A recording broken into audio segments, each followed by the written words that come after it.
In chapter 9, in the first module, we shall learn about the Gauss and Kodaji-Miyadri equations for a surface. And in the next section, we shall learn the relation between first fundamental form, second fundamental form and third fundamental form. Gauss and Kodaji-Miyadri equations are the application of the second order tensor derivative of x I alpha.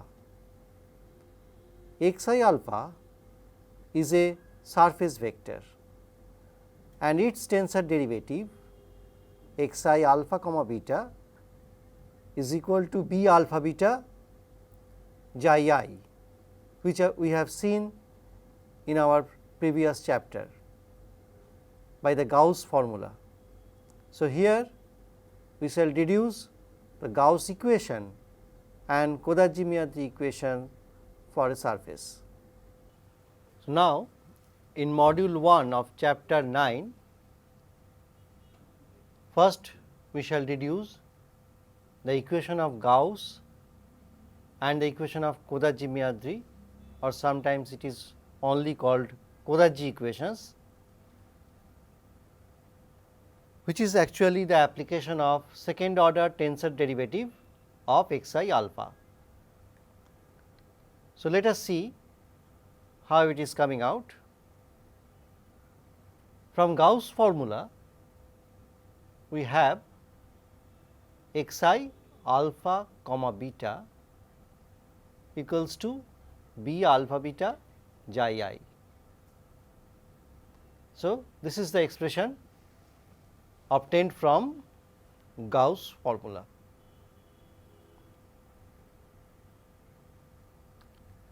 Now, taking tensor derivative to 1,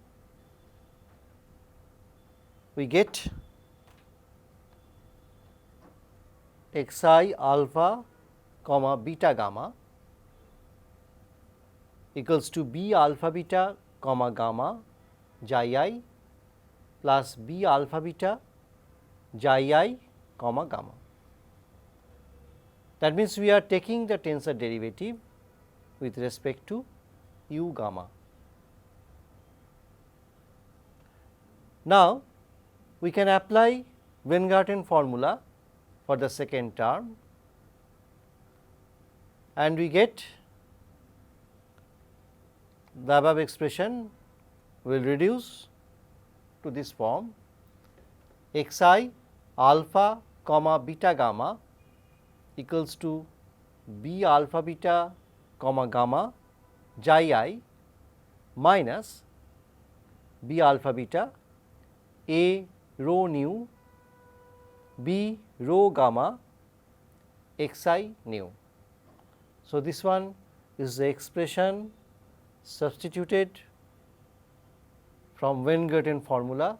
Using Weingarten formula in the above equation, we obtain x I alpha comma beta gamma equals to b alpha beta comma gamma xi I minus b alpha beta a rho nu b rho gamma x I nu.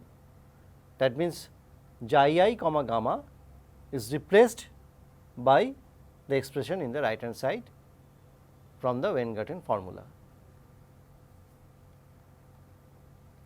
Similarly, if we interchange beta and gamma, we get x I alpha comma gamma beta is equal to b alpha gamma comma beta xi I minus b alpha gamma a rho nu b rho beta x I nu.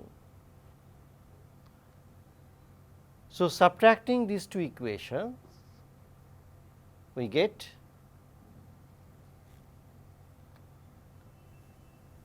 x I alpha comma beta gamma minus x I alpha comma gamma beta, and in the right hand side we obtain this one B alpha beta comma gamma minus B alpha gamma comma beta xi I. So, from the first term xi is taken common.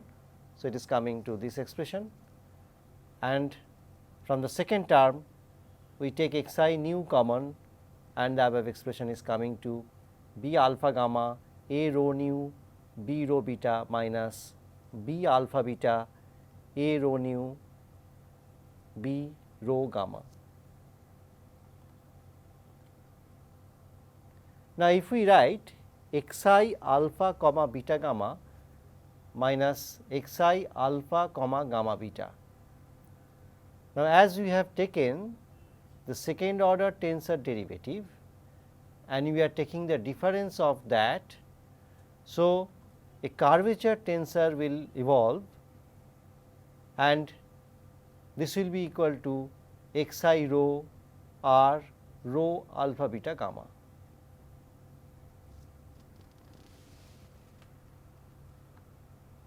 So, putting the value in the left hand side, we get xi rho r rho alpha beta gamma equals to on the right hand side.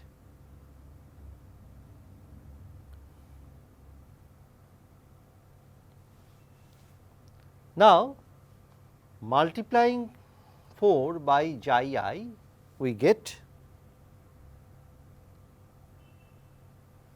xi I xi rho r rho alpha beta gamma equals to B alpha beta comma gamma minus B alpha gamma comma beta into xi I and xi I plus the right hand side with the expression given in equation number 5.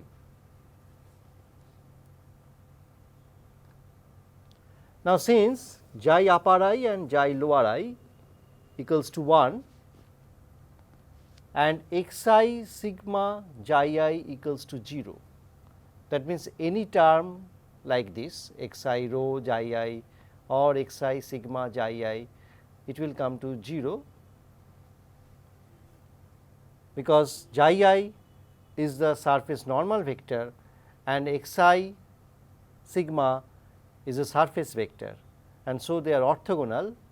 So, therefore, xi sigma xi I equals to 0. So, the right hand side, the second term will vanish and the expression in the left hand side will also vanish, because xi I xi rho is equal to 0. So, we get B alpha beta comma gamma minus B alpha gamma comma beta equals to 0. So, this equation is known as Kodaji-Myatree equation or sometimes only Kodaji equations. Here alpha beta gamma all will vary from 1 and 2.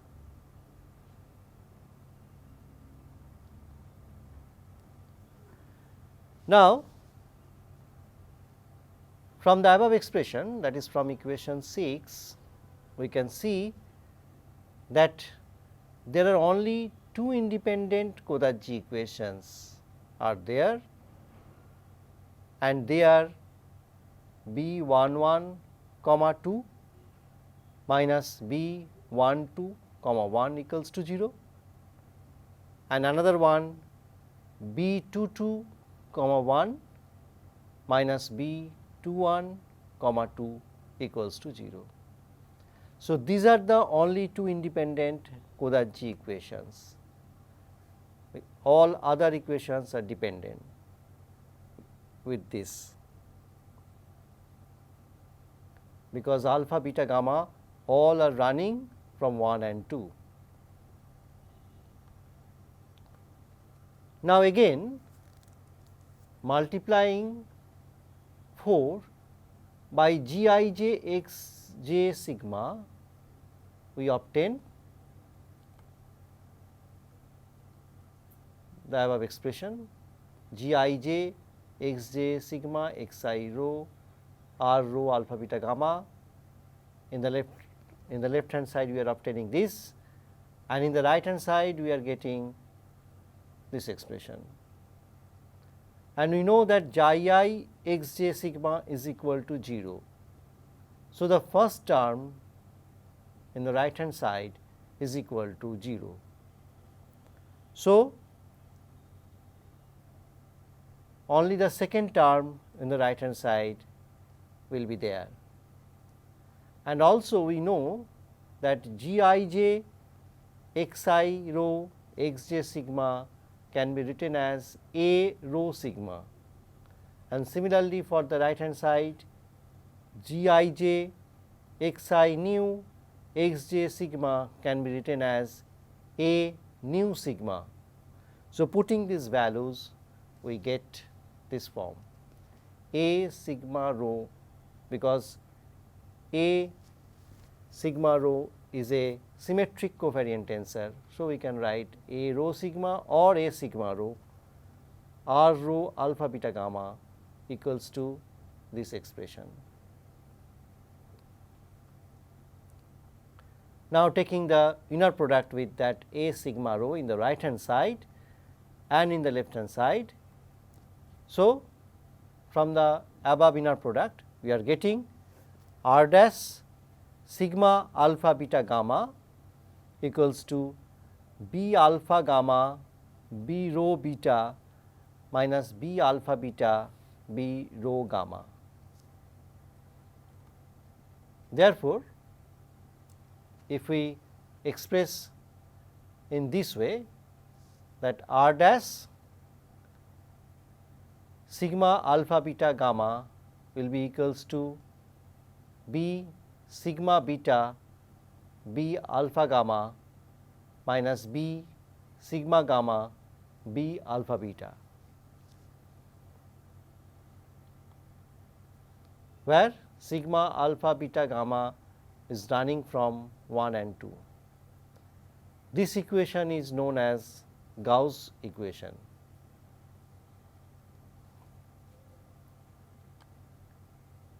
And the independent Gauss equation is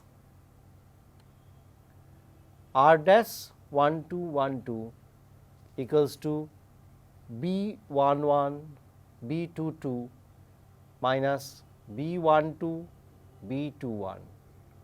Now, as B equals to B 1 2, we get r dash 1 2 1 2 equals to B 1 1 B 2 2 minus B 1 2 square. That means, the determinant of B alpha beta, which we denote by B. So, r dash 1 2 1 2 is nothing but it is the determinant of B alpha beta, where B is the determinant of B alpha beta and alpha beta is running from 1 and 2. So, the Gaussian curvature, which we have defined earlier, that it is r dash 1 2 1 2 by A, and it will come to B by A, where K is the Gaussian curvature of the surface.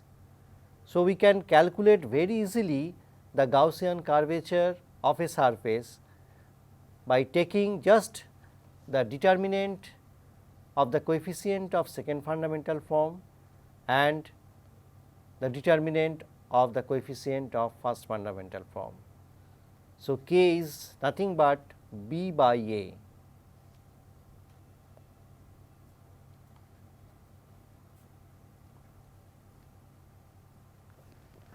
And we always know that for a surface A is always greater than 0. Therefore, the sign of K depends on B. So, that is why the second fundamental form is important, that the sign of K depends on B. Now, if K the Gaussian curvature is less than 0 at a point on a surface, then that point is called a hyperbolic point. So, here it is the surface of negative curvature, that means Gaussian curvature is negative at the hyperbolic point.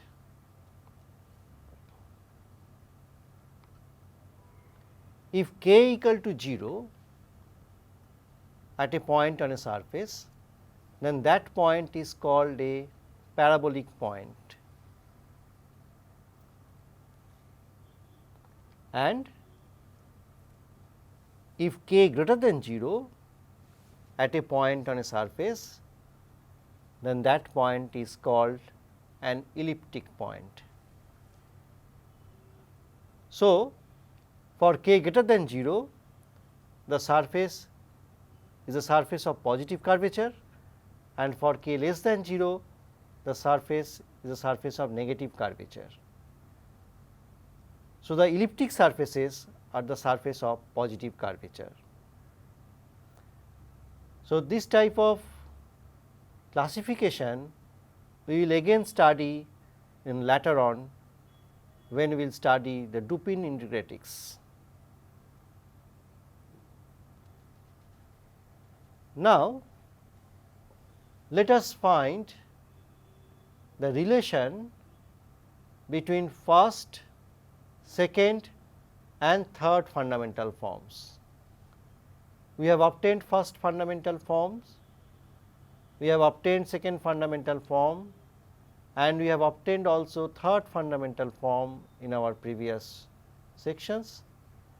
Now, we will study here a relation between these two forms with the help of this Gauss equation.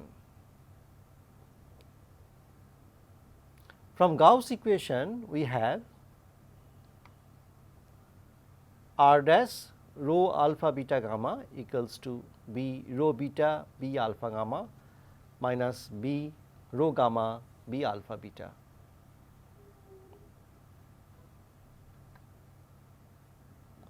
Again, from the definition of the Gaussian curvature,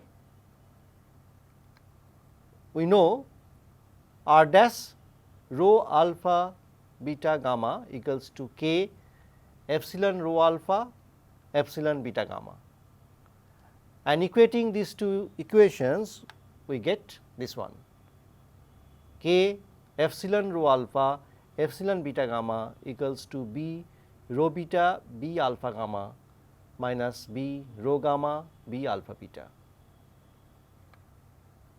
Now, taking inner product with a rho beta, the associate tensor a rho beta, from both sides we get this expression.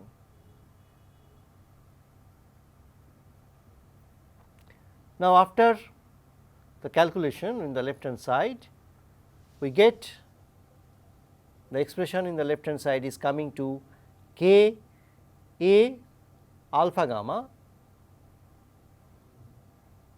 equals to, now in the right hand side, a rho beta b rho beta is coming to 2h, because from the definition of mean curvature we know that the mean curvature h is equal to half a rho beta b rho beta. So, we are replacing a rho beta b rho beta by 2h and then b alpha gamma minus, and that expression is equal to c alpha gamma. So, taking product with du alpha du gamma, we get k a alpha gamma du alpha du gamma equals to twice h b alpha gamma du alpha du gamma minus c alpha gamma du alpha du gamma.